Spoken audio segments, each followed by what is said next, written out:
வணக்கம் மக்களே. Compound interest கூட்டு வட்டியில உள்ள பார்ட் 10 வீடியோ தான் பார்க்க போறோம். சரிங்களா? சரி, இன்னைக்கு என்ன மாதிரி கணக்குகள் பார்க்க போறோம்னு கேட்டீங்கன்னா, கூட்டு வட்டிக்கும் தனி வட்டிக்குமான 3 ஆண்டுகளுக்கான வித்தியாசம் கேட்டுருவாங்க. சரிங்களா? அது தொடர்பான கணக்குகள் தான் இந்த வீடியோ முழுக்கமே பார்க்க போறோம். சரி, ஃபார்முலா ரீகேப் முடிச்சு கருத்து கணக்குள்ள போய்க்கலாம். இதுக்கு முன்னாடி போட்ட வீடியோலாம் என்ன பார்த்தோம்? 2 ஆண்டுகளுக்கான வித்தியாசம் எப்படி கண்டுபிடிக்கிறதுன்னு பார்த்தோம். சரிங்களா? அப்போ அதுக்கான ஃபார்முலா என்னதுங்க? P into R by 100 to the whole square. அதாவது 2 ஆண்டுகளுக்கான தனி வட்டிக்கும் கூட்டு வட்டிக்குமான வித்தியாசத்தை கண்டுபிடிக்கிறதுக்கு நமக்கு ஃபார்முலா என்னதுங்க? P into R by 100 to the whole square. சரிங்களா? இது எத்தனை? 2 ஆண்டுகளுக்கு. சரிங்களா? அப்போ 3 ஆண்டுகளுக்கு என்னன்னு சொல்லி கேட்டீங்கன்னா, 2 ஆண்டு பிளஸ் 1 ஆண்டு சேர்ந்தா எத்தனை? 3வது ஆண்டு. சரிங்களா? அப்போ ஒரே ஒரு ஆண்டு எக்ஸ்ட்ராவா ஆட் ஆகுது. அப்போ இதே ஃபார்முலால ஒரே ஒரு டேர்ம் எக்ஸ்ட்ராவா ஆட் ஆகும். அவ்வளவுதான். சரிங்களா? இந்த டேர்ம் அதே தான். அதாவது 3வது வருஷத்துக்கு கண்டுபிடிக்கிறோம் அப்படிங்கிறதுனால எக்ஸ்ட்ரா ஒரே ஒரு டேர்ம் ஆட் ஆகும். 3 plus R by 100. அதாவது 3 ஆண்டுகளுக்கான தனி வட்டிக்கும் கூட்டு வட்டிக்குமான வித்தியாசத்தை கண்டுபிடிக்கிறதுக்கு ஃபார்முலா நம்மளுக்கு என்ன அப்படின்னு சொல்லிட்டு கேட்டீங்கன்னா, CI minus SI equal to P into R by 100 to the whole square into 3 plus R by 100. சரிங்களா? 2 வருஷத்துக்கு அதாவது கூட்டு வட்டிக்கும் தனி வட்டிக்குமான 2 வருஷத்துக்கான வித்தியாசத்தை கண்டுபிடிக்க ஃபார்முலா என்னது? P into R by 100 to the whole square. 3வது வருஷம் அதாவது எக்ஸ்ட்ரா ஒரே வருஷம் ஆட் ஆகுது. அப்போ ஒரே ஒரு டைம் எக்ஸ்ட்ராவா ஆட் ஆகுது. என்னது? 3 plus R by 100. 3 plus R by 100. சரிங்களா? அவ்வளவுதான். அப்போ 3 வருடத்திற்கான தனி வட்டிக்கும் கூட்டு வட்டிக்குமான வித்தியாசத்தை கண்டுபிடிக்க ஃபார்முலா என்னது? CI minus SI equal to P into R by 100 to the whole square into 3 plus R by 100. சரிங்களா? அப்போ இது எல்லாமே தெரிஞ்ச விஷயம் தான். என்னது? P னா என்னது? பிரின்சிபல் அசல். R னா என்னது? ரேட் ஆஃப் இன்ட்ரெஸ்ட் வட்டி வீதம். சரிங்களா? சரி, இப்போ டைரக்டா கணக்குள்ள போயிடலாம். Find the difference in compound interest and simple interest for rupees 8,000 rate, அதாவது R equal to 5% per annum rate of interest கொடுத்துட்டாங்க and N equal to 3 years. அதாவது P equal to 8,000 ரூபாய், அதாவது அசல் 8,000 ரூபான்னு கொடுத்துருக்காங்க. ஆண்டு வட்டி R equal to 5%. சரிங்களா? அதாவது வட்டி வீதம் எவ்வளவு கொடுத்துருக்காங்க? 5% கொடுத்துருக்காங்க. N equal to 3 ஆண்டுகள் எனில் கூட்டு வட்டிக்கும் தனி வட்டிக்கும் இடையே உள்ள வித்தியாசம் காண்க அப்படின்னு சொல்லிட்டு கேட்டிருக்காங்க. ரொம்ப முக்கியமான கேள்வி. 2016ல கேட்கப்பட்ட கேள்வி. சரிங்களா? சரி, என்ன கொடுத்திருக்காங்க? முதல்ல அசல் வந்து 8,000 ரூபாய் கொடுத்திருக்காங்க. சரிங்களா?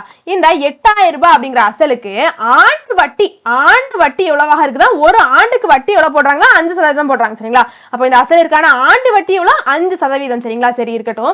மற்றும் N equal to 3 ஆண்டுகளுக்கான கூட்டு வட்டிக்கும் தனி வட்டிக்குமான வித்தியாசம் காண்கன்னு கேட்டாங்க. சரிங்களா? N equal to 3 ஆண்டுகளுக்கான கூட்டு வட்டிக்கும் தனி வட்டிக்குமான வித்தியாசம் காண்க அப்படின்னு சொல்லிட்டு கேட்டாங்க. இதுதான் கொஸ்டின். புரிஞ்சிருச்சா? சரி, கண்டிப்பா புரிஞ்சிருக்கும். சரிங்களா?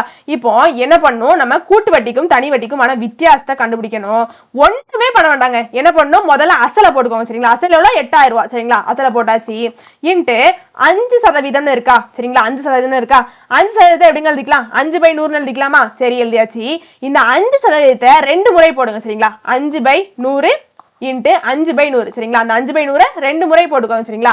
இது 3 ஆண்டுகளுக்கு நம்ம கண்டுபிடிக்கிறோம். எக்ஸ்ட்ரா ஒரே ஒரு ஸ்டெப் என்ன பண்ண போறோம் அப்படின்னு கேட்டீங்கன்னா, இந்த 5% இருக்கா? 5% இருக்காங்க. இந்த 5% கூட 300 கூட்ட போறோம். சரிங்களா? அப்ப 5 கூட 300 கூட்டினா எத்தனைங்க? 305. அப்போ 305/100 போட போறோம். அவ்வளவுதாங்க. இது 3 ஸ்டெப் தான். இந்த ஸ்டெப்பை வச்சு சால்வ் பண்ணிட்டோம் அப்படின்னா ஆன்சர். அவ்வளவுதாங்க. அப்போ கீழே 2 சேவர் மேல 2 சேவர் கேன்சல் பண்ணிக்கலாம். கீழே ஒரு சேவர் மேல ஒரு சேவர் கேன்சல் பண்ணிக்கலாம். அப்போ I2 10, 4 2 8, திரும்ப இங்க 4 5 5, 4 5 5 கேன்சல் பண்ணிக்கலாம். 4 5 5, 20 5 100. சரிங்களா?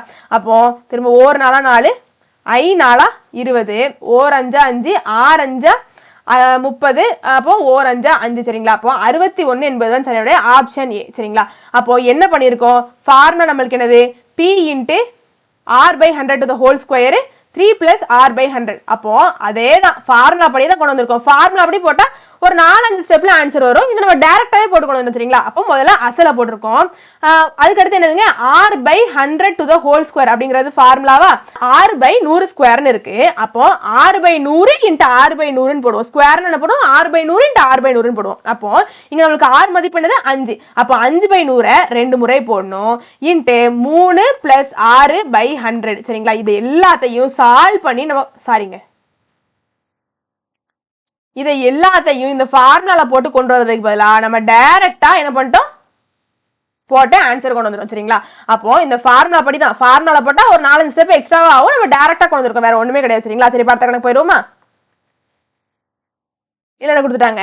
Find the difference between simple interest and compound interest for 12,000 at rate 8% for 3 years. அதாவது அசல் 12,000ற்கு 3 ஆண்டுகளுக்கு R = 8% வட்டி வீதம் 8% என தனி வட்டிக்கும் கூட்டு வட்டிக்கும் உள்ள வித்தியாசம் காணுங்க சரிங்களா. இங்கேயும் 3 ஆண்டுகள் தான் சரிங்களா.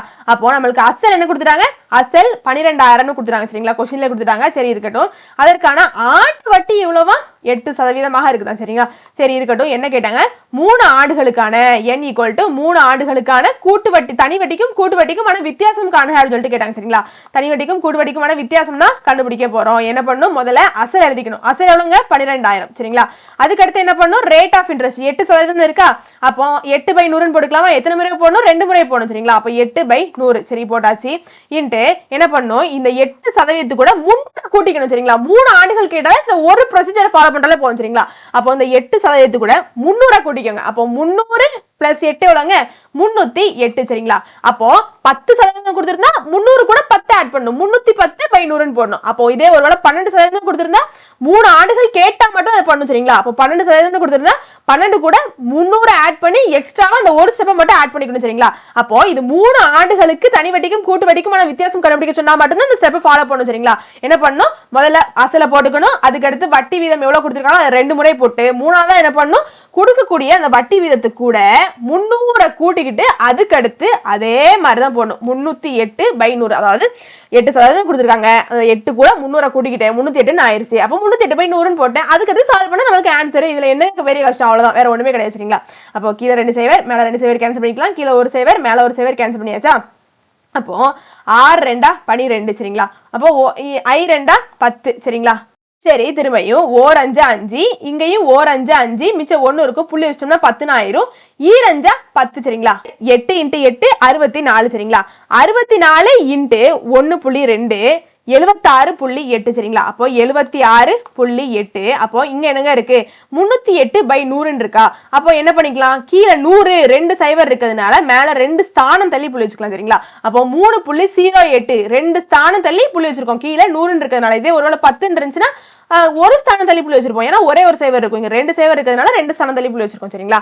அப்போ 76.8 × 3.08 எவ்வளவுன்னு கேட்டீங்கன்னா 236.540 சாரிங்க 544 அப்படின்னு சொல்லிட்டு கிடைக்கும் சரிங்களா. அப்ப ஆப்ஷன்ல இருக்கா, ஆப்ஷன் ஏ தான் சரி சரிங்களா. சரி பார்த்த கணக்கு போயிருவோமா.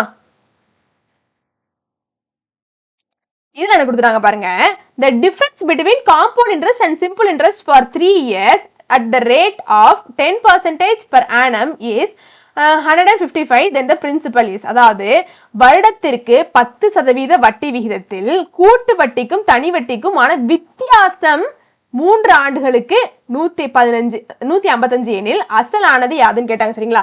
இங்க என்ன கொடுத்துட்டாங்க, அசலை கேட்டிருக்காங்க. கொடுத்திருக்கிறது என்னது, 3 ஆண்டுகளுக்கான கூட்டு வட்டிக்கும் தனி வட்டிக்குமான வித்தியாசத்தை கொடுத்துட்டாங்க சரிங்களா. சரி கொஸ்டின்ல என்ன கொடுத்துருக்காங்களோ அப்படியே எழுதிக்கலாம், அப்பதான் புரியும் சரிங்களா உங்களுக்கு. வருடத்திற்கான வட்டி வீதம் என்னவாக இருக்கா, 10% இருக்கு சரிங்களா. அப்போ ரேட் ஆஃப் இன்ட்ரெஸ்ட் எவ்வளவு, 10% சரிங்களா. ஒரு வருஷத்துக்கு 10% சரிங்களா. சரி இருந்துட்டு போட்டோம். வட்டி விகிதத்தில் கூட்டு வட்டிக்கும் தனி வட்டிக்குமான வித்தியாசம் 3 ஆண்டுகளுக்கு சரிங்களா. 3 ஆண்டுகளுக்கான கூட்டு வட்டிக்கும் n = 3 சரிங்களா. 3 ஆண்டுகளுக்கான கூட்டு வட்டிக்கும் தனி வட்டிக்குமான சாரி SI சரிங்களா. தனி வட்டிக்குமான வித்தியாசம் கொடுத்துட்டாங்க. என்னவாக இருக்குதா, 155 ரூபாயாக இருக்குதா. கடைசி என்ன கேட்டாங்க, அசலானது யாது, பிரின்சிபல் என்ன அப்படின்னு சொல்லிட்டு கேட்டாங்க சரிங்களா. மேல பார்த்த மாதிரி அதே தான் சரிங்களா. மேல என்ன பண்ணோம், நம்ம கூட்டு வட்டிக்கும் தனி வட்டிக்குமான 3 ஆண்டுகளுக்கான வித்தியாசத்தை கண்டுபிடிச்சோம் சரிங்களா. இங்க கூட்டு வட்டிக்கும் தனி வட்டிக்குமான 3 ஆண்டுகளுக்கான வித்தியாசத்தை அவங்களே கொடுத்துட்டாங்க, பிரின்சிபலா கேட்டிருக்காங்க சரிங்களா. அப்போ நம்மளுக்கு ஃபார்முலானது CI - SI = P × R/100² கடைசி 3 + R/100 இதான ஃபார்முலா. நம்மளுக்கு நம்ம என்ன பண்ணோம், போன சம்ல இதை மட்டும் கண்டுபிடிச்சோம். இப்போ இதே கொடுத்துட்டாங்க. அப்ப என்ன பண்ணோம், 155 = பிரின்சிபலை தான் கண்டுபிடிக்க போறோம்.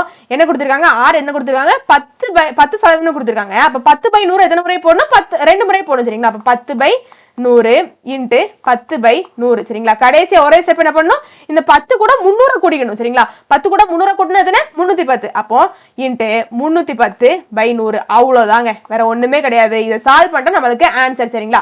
சரி அப்போ பிரின்சிபல் மட்டும் வலது பக்கம் இருக்கட்டும், மத்த எல்லா மதிப்பையும் இடது பக்கம் கொண்டு போயிடும் சரிங்களா. அப்போ 155 இன்ட்டு 10/100 இடது பக்கம் போயிடும் 100/10 ஆகும் சரிங்களா. தலைகீழாக மாறும் சரிங்களா. சரி இருக்கட்டும். திரும்பியும் 10/100 தான் இருக்கு. அப்ப 100/10 ஆயிரும். சரி இருக்கட்டும். இன்ட்டு 310/100 இடது பக்கம் போயிடும் 100/310 அப்படின்னு சொல்லிட்டு ஆகும் சரிங்களா. சரி, கீழே ஒரு சேவர் மேல ஒரு சேவர், கீழே ஒரு சேவர் மேல ஒரு சேவர், கீழே ஒரு சேவர் மேல சேவர், எல்லாத்தையும் கேன்சல் பண்ணியாச்சு சரிங்களா. ஓர் 31 31 5 31 155 சரிங்களா. அப்ப கடைசி நம்மளுக்கு என்ன கிடைச்சிருக்கு, அப்போ 5000 அப்படின்னு சொல்லிட்டு கிடைச்சிருக்கு சரிங்களா. அப்ப 5 × 10 × 10 × 10, அதாவது 5 கூட 3 சைவரை எக்ஸ்ட்ரா ஆட் பண்ணி எழுதிக்கோங்க. அப்போ 5000 சரிங்களா. அப்போ பிரின்சிபல் நம்மளுக்கு என்னது 5000 ரூபாய் ஆப்ஷன்ல இருக்கா, ஆப்ஷன் சி தான் சரிங்களா. இந்த வீடியோ உங்களுக்கு பிடிச்சிருக்கும் நம்புறேன். வெற்றியை நோக்கிய உங்கள் பயணத்திற்கு என் வாழ்த்துக்கள். நன்றி, வணக்கம்.